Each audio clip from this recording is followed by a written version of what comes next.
doctor Crisóstomo Parejas ha realizado su estudio de doctorado en la Universidad de Sao Paulo, Brasil. La línea de investigación en la que él se desarrolla es en sistemas dinámicos, en teoría ergódica, y el día de hoy nos comparte la ponencia que titula Maximal Entropy Measure for Partial Hyperbolic Diffeomorphisms in T-UP3. A continuación, el doctor Jorge Crisóstomo. Adelante, doctor. Ok, buenas tardes. A ver, voy a compartir por un momento. A ver, un instante.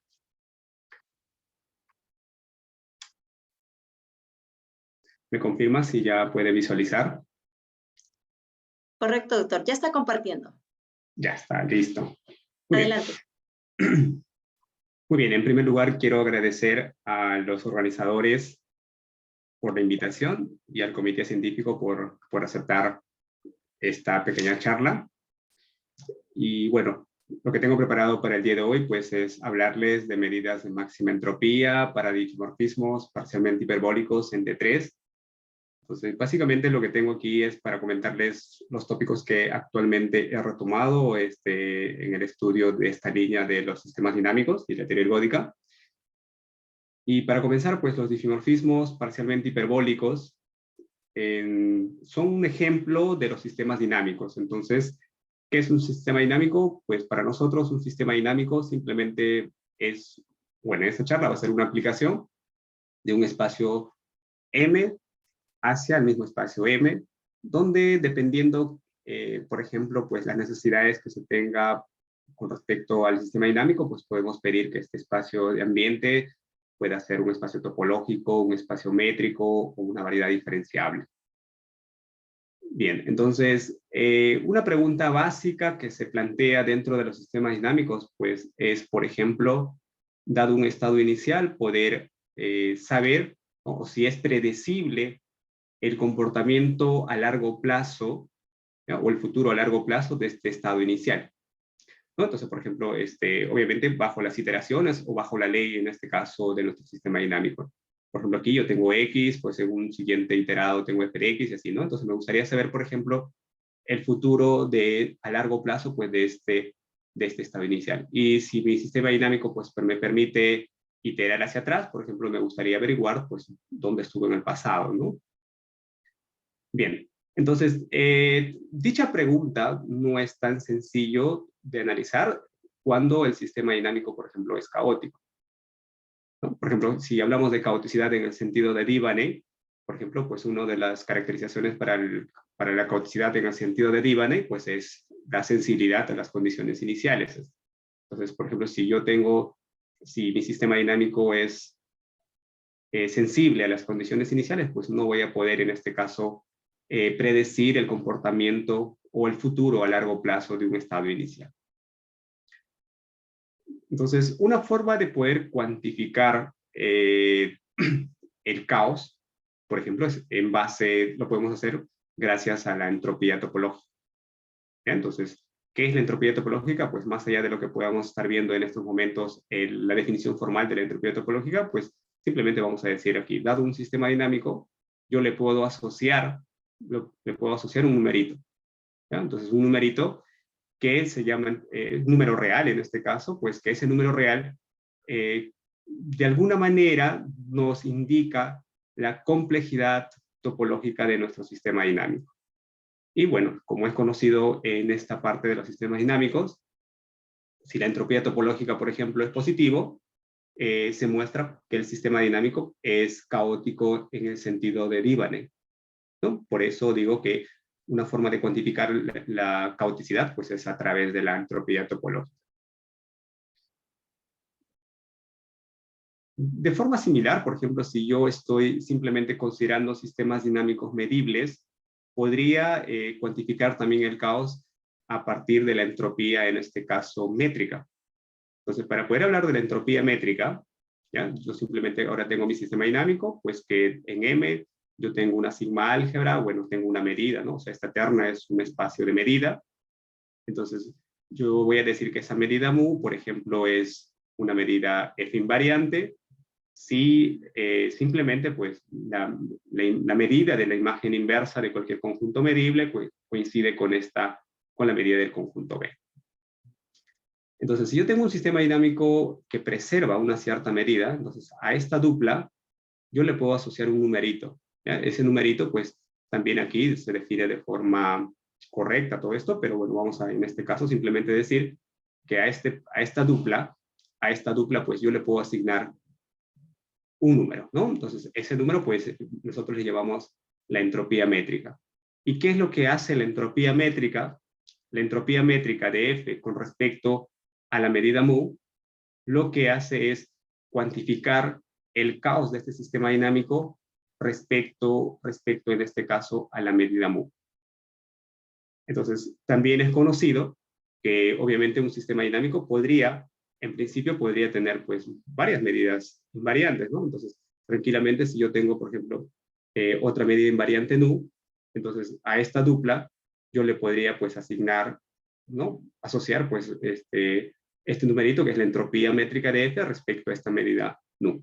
Y de hecho, este numerito pues también me dice la caoticidad o mide la caoticidad del sistema dinámico F, pero respecto a esta medida nu, ¿no? Y de hecho, aquí, a esta dupla, pues ya habíamos conversado, o ya habíamos comentado, que también le asigno este número que también cuantifica el caos, ¿no? De F respecto a esta medida mu. Muy bien, entonces, podemos relacionar estas formas de medir el caos respecto a estas medidas con la forma de medir el caos a partir de la entropía topológica, y de hecho esa relación, por ejemplo, pues nos da el principio operacional. Entonces, si nosotros estamos aquí con estas consideraciones donde la dinámica, el sistema dinámico que estoy considerando es continuo y el espacio M es métrico, entonces podemos mostrar, o en el principio operacional lo muestra, que la entropía topológica, ¿ya? La entropía topológica pues es igual al supremo de todas estas entropías métricas. Bien, y podríamos ver o preguntarnos, por ejemplo, si este supremo es alcanzado por alguna de estas entropías métricas, ¿no? Y de hecho esas medidas que hacen que el supremo se alcance, pues son las medidas que vamos a llamarles pues medidas de máxima entropía.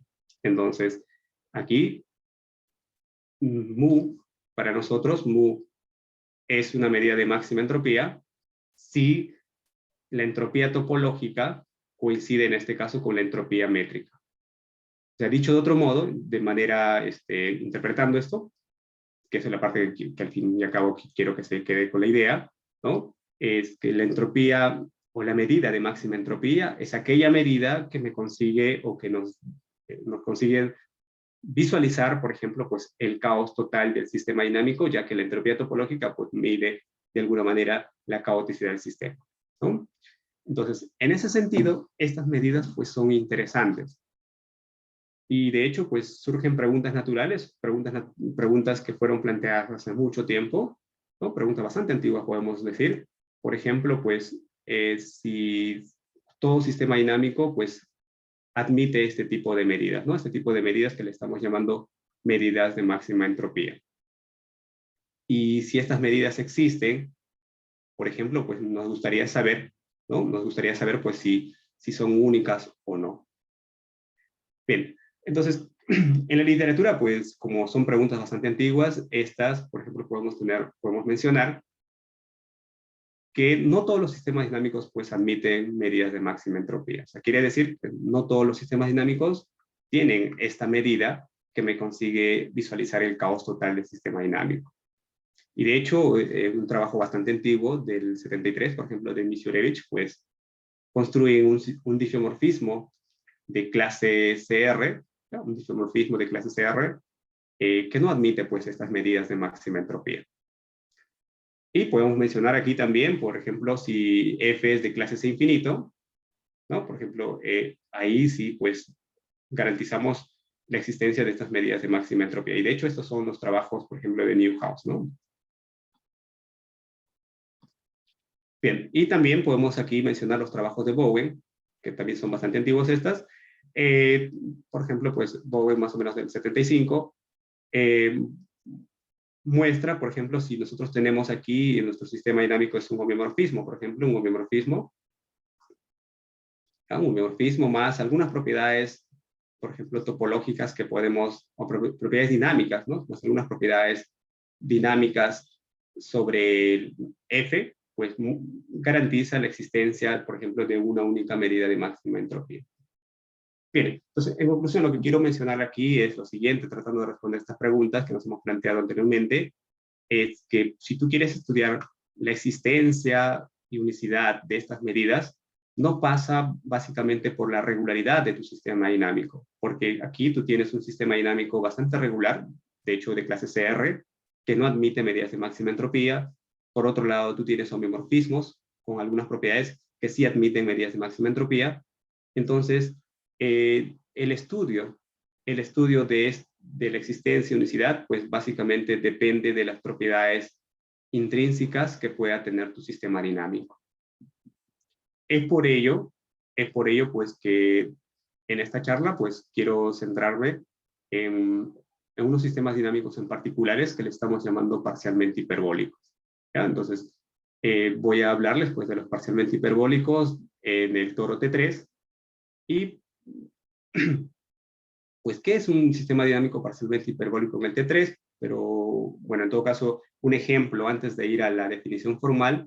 Si nosotros tenemos, por ejemplo, una matriz, ¿no? Pues esta matriz bastante sencilla, donde si nosotros calculamos sus autovalores, ¿no? Vamos a tener 3 autovalores, donde uno de ellos, por ejemplo, pues es menor que 1, el otro autovalor es de módulo 1 y el otro es de módulo mayor que 1. Por ejemplo, esto podemos asumir que es de módulo, por ejemplo, 1, ¿no? Entonces, cualquier matriz, por ejemplo, cualquier matriz que tiene estas características donde sus autovalores, por ejemplo, uno de ellos en módulo es menor que 1, el otro es 1 y el otro es mayor que 1, siempre te induce un difeomorfismo en el toro T3, ¿ya? Y ese difeomorfismo pues son los parcialmente hiperbólicos. Entonces, ejemplos sencillos de parcialmente hiperbólicos podemos construir con estas características. Pero no todos los sistemas dinámicos parcialmente hiperbólicos pues son inducidos por matrices. Como por ejemplo, pero sí podemos a partir de una matriz, podemos ir perturbando, ¿no? Perturbando el difeomorfismo que es inducido por esta matriz para conseguir, por ejemplo, pues un parcialmente hiperbólico. Por ejemplo, esta matriz que estoy aquí, la segunda matriz, en este caso, pues tiene, de acuerdo a las cuentas que podemos hacer ahí, tiene 2 autovalores, ¿no? Por ejemplo, uno de sus autovalores es, bueno, en este caso, por ejemplo, uno de ellos es de módulo menor que 1 y 2 de ellos es de módulo mayor que 1, por ejemplo.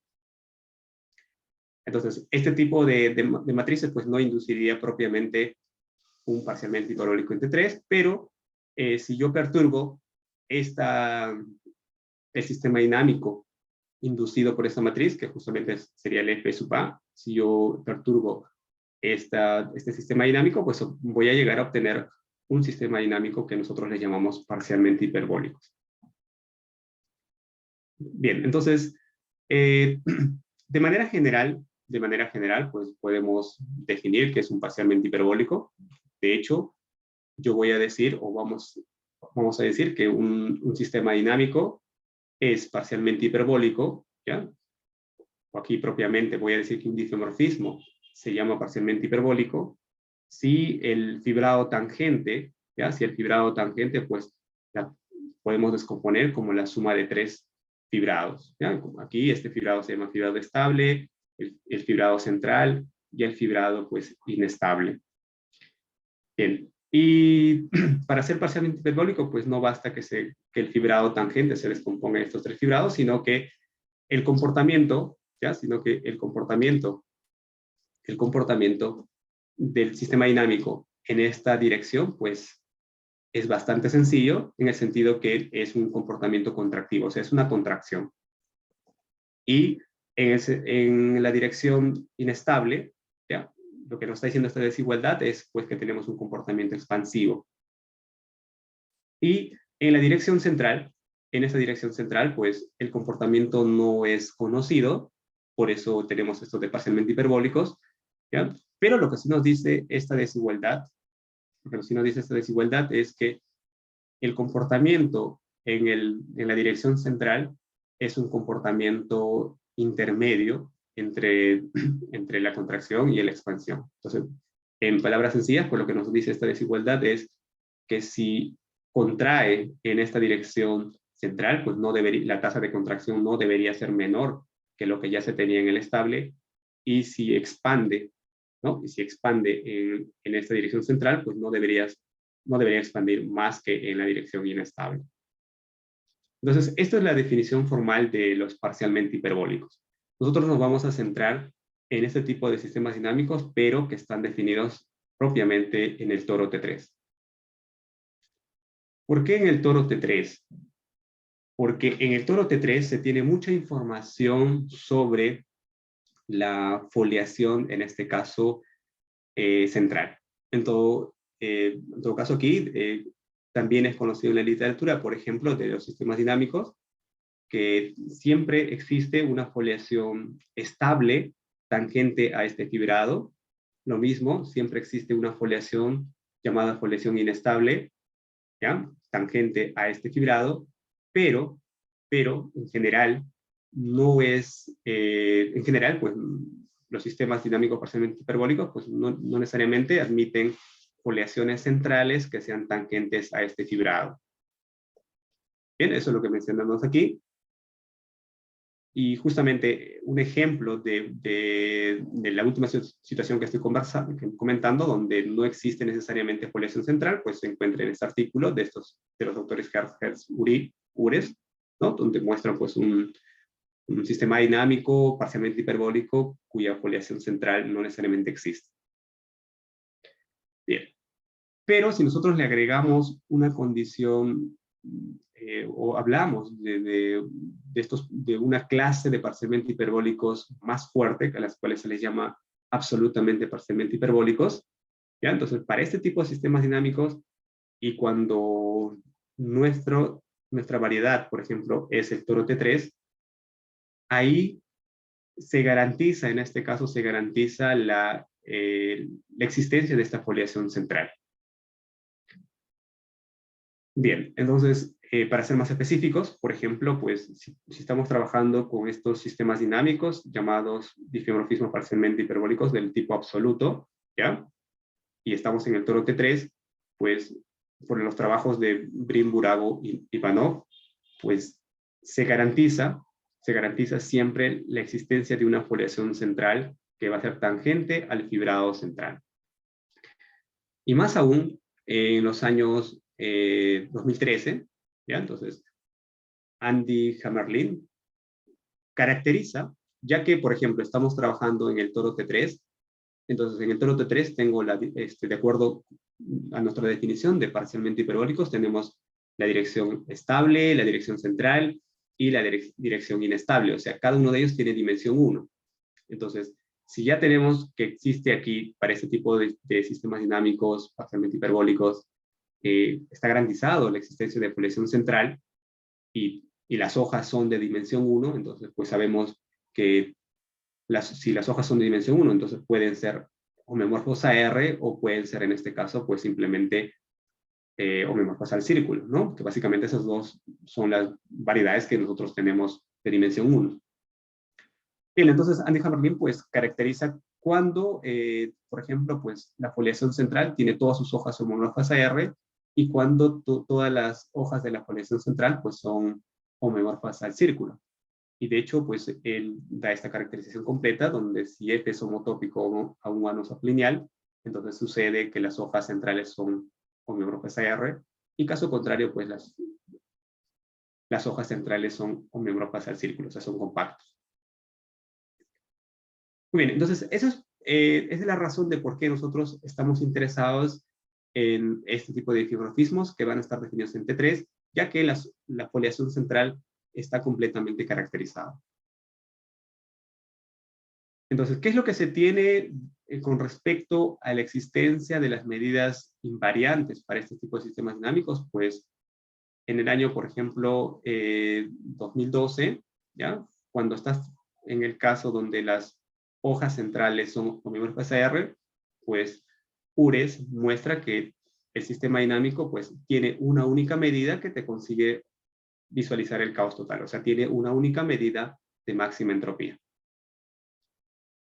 Y por eso, por la misma fecha más o menos, pues ahora estos 4 autores, ¿no? Caracterizan ¿ya? Caracterizan, pues, o estudian medidas de máxima entropía para el otro caso, ¿no? Cuando la foliación central o las hojas centrales son, en este caso, pues son compactas, o sea, son círculos.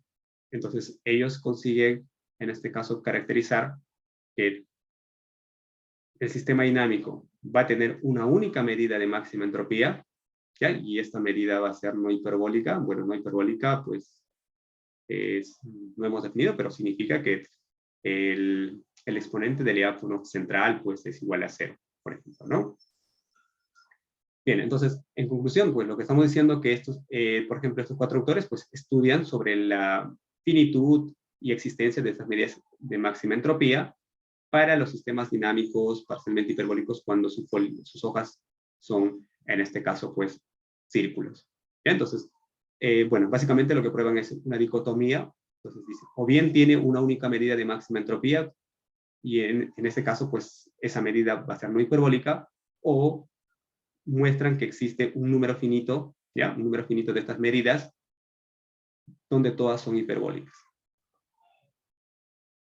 Entonces, de alguna manera, pues estos dos trabajos completan, ¿no? Completa en este caso, pues, sobre la existencia y la unicidad y finitud, pues, de las medidas de máxima entropía para los parcialmente hiperbólicos dentro de T3, ¿no? Y de hecho, un trabajo reciente que ha sido publicado este año, entonces, si estás con esta consideración, o sea, si estamos con las hojas centrales, que son círculos, ¿ya? Y bueno, más alguna condición sobre comportamiento dinámico en la hoja central. Bien, entonces lo que muestran estos autores, pues básicamente es, si se da el segundo caso, pues necesariamente consiguen verificar que hay 2 medidas de máxima entropía, ¿no? ¿Ya? Con algunas técnicas recientes, pues estos autores pues consiguen, si se da este segundo caso, pues ven que necesariamente hay 2 medidas de máxima, en este caso, entropía. Bien, entonces, como comenté, pues estos trabajos básicamente completan o caracterizan, ¿no?, el estudio de las medidas de máxima entropía para disomorfismos parcialmente hiperbólicos en el T3. Entonces, ¿cuál es la idea central de estos trabajos? O en todo caso, ¿cuál es la idea de que lleva a mostrar justamente estos resultados? Es que justamente cuando nosotros estamos trabajando con hojas centrales o memorfas AR, pues se consigue, el autor pues consigue mostrar que este diagrama conmuta. O sea, básicamente el sistema dinámico que estamos interesados pues es topológicamente semiconjugado a un sistema dinámico pues llamado Anosov, ¿ya? Y un sistema de Anosov pues está completamente estudiado sobre las medidas de máxima entropía. De hecho, eso es un trabajo bastante antiguo, del 75, donde Bowen pues, muestra que los sistemas de Anosov pues, admiten una única medida de máxima entropía. Entonces, como aquí se tiene una semiconjugación, entonces básicamente esto de aquí es una sobreyectividad, ¿no?, más continua. Entonces, como los sistemas dinámicos Anosov ya tienen, ¿no?, por gracias a los trabajos de Bowen, admiten una única medida de máxima entropía, entonces esto, por ejemplo, vamos a llamar medida de máxima entropía para A.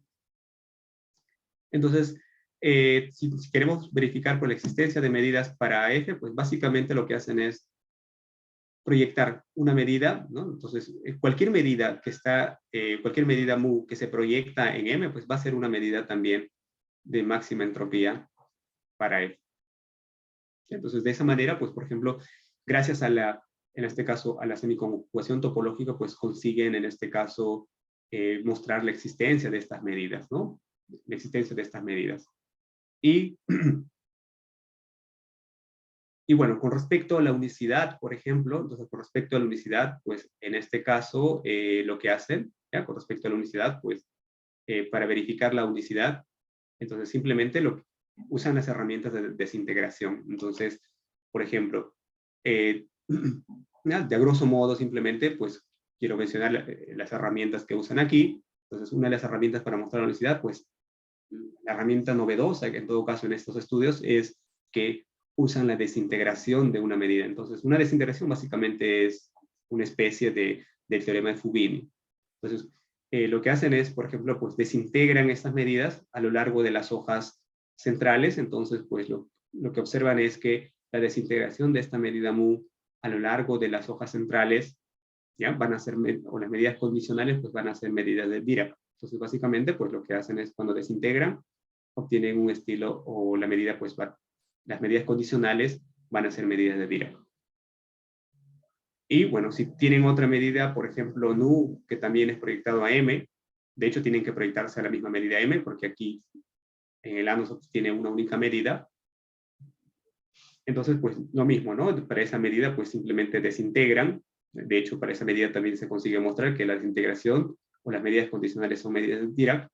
Entonces, pues, en cada hoja solo existe un átomo, ¿no? Y bueno, luego con algunas herramientas, pues consigue mostrar que estos átomos son iguales, entonces por tanto estas medidas son iguales. Entonces de esa manera, ellos consiguen mostrar pues la unicidad de estas medidas, de máxima entropía. Bueno, entonces esas ideas pues son también de alguna manera generalizadas o sofisticadas para estudiar, por ejemplo, en este caso, ¿no? Entonces, simplemente consiguen una semiconjugación, de modo que ahora la semiconjugación, por ejemplo, bueno, en la parte inferior sigue siendo de Anosov, aquí de Anosov todo es conocido, y aprovechan esta información para poder tener alguna información sobre los sistemas dinámicos o sobre las medidas de máxima entropía para F. Bien, entonces, la idea detrás de todo esto, pues, es la semiconjugación topológica y luego hacer una desintegración de la medida a lo largo, en este caso, de las foliaciones centrales. Entonces, una generalización de estas medidas, ¿ya? Una generalización de estas medidas de máxima entropía, pues son los estados de equilibrio, ¿ya? Son los estados de equilibrio. Entonces, un estado de equilibrio pues está asociado a un sistema dinámico, F, y a un potencial phi. Entonces, nosotros decimos que mu es un estado de equilibrio asociado a, o para F, asociado a un cierto potencial phi, si en este caso, pues, se cumple esta igualdad que está en este cuadrito. Entonces, este estado de equilibrio, pues, básicamente es una generalización natural de, en este caso, pues, de las medidas de máxima entropía, ¿ya? Porque cuando, por ejemplo, si phi es 0, ¿no? Si phi es 0, ¿ya? Si esta función es 0, pues, si el potencial es 0, entonces esta medida que le estamos llamando estado de equilibrio se reduce a una medida de máxima entropía. Entonces, las mismas preguntas aquí se pueden plantear, ¿no? Si existen estos estados de equilibrio y si existen, son únicos. Bien, entonces nosotros hicimos alguna colaboración en este tipo o en todo caso, algún tipo de estudio para justamente de estados de equilibrios cuando M es el T3, ¿no? ¿Ya? Y nuestros sistemas dinámicos pues son los parcialmente hiperbólicos. De hecho, una contribución que se hizo, que salió publicado en el 2019, pues muestra ello, ¿no? Entonces, de alguna manera aquí, nosotros hemos caracterizado cuando, por ejemplo, pues se tiene unicidad de estados de equilibrios y cuando es posible, en este caso, construir otro estado de equilibrio. ¿Ya? Y bueno, entonces, y esta última parte, pues, de este otro teorema, pues básicamente lo que nos dice es si podemos, si el potencial tiene una variación controlada, pues podemos garantizar la unicidad de estado de equilibrio. Bien, entonces, estas cosas que ya llevan varios años que cuando hicimos una contribución, pues han sido estudios, bueno, estamos retomando el estudio de estas porque han salido nuevas técnicas. De hecho, este trabajo que les había mencionado aquí, del 2022, que es bastante reciente, este trabajo pues nos da indicios o nos da nuevas herramientas para poder, en este caso, estudiar estados de equilibrios justamente para el caso cuando la foliación central es el círculo. Entonces, es por ello que en esta oportunidad pues quería mencionarles o comentarles o a modo de comunicación pues lo que se está haciendo, ¿no? Y lo que ya teníamos hecho en contribución. Bien, muchas gracias por la atención. Eso es lo que quería compartir en esta oportunidad con ustedes. Gracias también a usted, doctor Crisóstomo. Invitamos entonces